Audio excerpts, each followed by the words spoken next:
Selamat pagi, Mas. Pagi, Mbak Desti. Oke, ini kalau kita lihat ya, makin memprihatinkan dan makin mencekam soal judi online ini. Yang terbaru kita simak bersama bahwa ada 15 orang tersangka yang sudah ditetapkan oleh pihak kepolisian. Dan mirisnya lagi, 11 diantaranya merupakan pegawai dari Komdiji. Benarkah demikian, Pak Sofyan? Sejauh ini perkembangannya seperti apa, Pak Sofyan?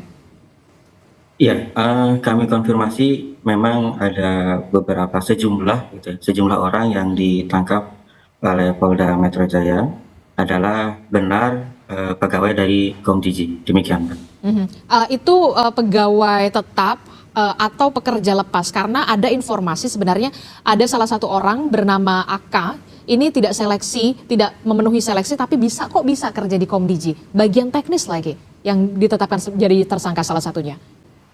Ya, memang ada beberapa orang yang tercatat sebagai pegawai Komdiji, sebagai PNS, kemudian ada yang sebagai pegawai lepas, dan terkait dengan AK, memang saya konfirmasi kepada bagian penerimaan pegawai bahwa secara seleksi yang bersangkutan tidak memenuhi persyaratan seleksi sehingga tidak diterima.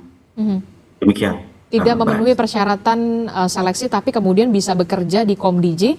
Lalu bagaimana kemudian bisa sampai bekerja tapi ternyata pas dilihat tidak lolos? Siapa yang bisa meloloskan inisial AK ini sebenarnya?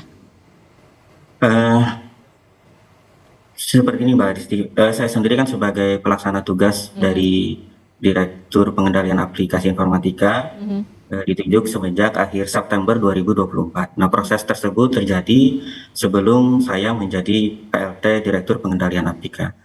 Nah, kemudian bagaimana sehingga saudara AK ini kemudian bisa bekerja di Komdiji, ini saya rasa menjadi salah satu materi penyidikan. Ya, saya tidak bisa dapat mendahului dari proses penyidikan, barangkali mengganggu terkait dengan proses penyidikannya. Demikian, Mbak. Oke, tentu saja kita harapkan ada investigasi secara mendalam mengapa kemudian bisa diloloskan kalau memang ternyata tidak memenuhi persyaratan seleksi atau tidak lolos seleksi, tapi kemudian kenapa bisa berada di sana begitu. Bahkan bagian teknis informasinya, Pak Sofyan. Saya ke Pak Natsir. Pak Natsir, ini kalau kita lihat ya, perputaran uang judi online di Indonesia ini angkanya nggak main-main. Nah, update terkininya seperti apa, Pak Natsir?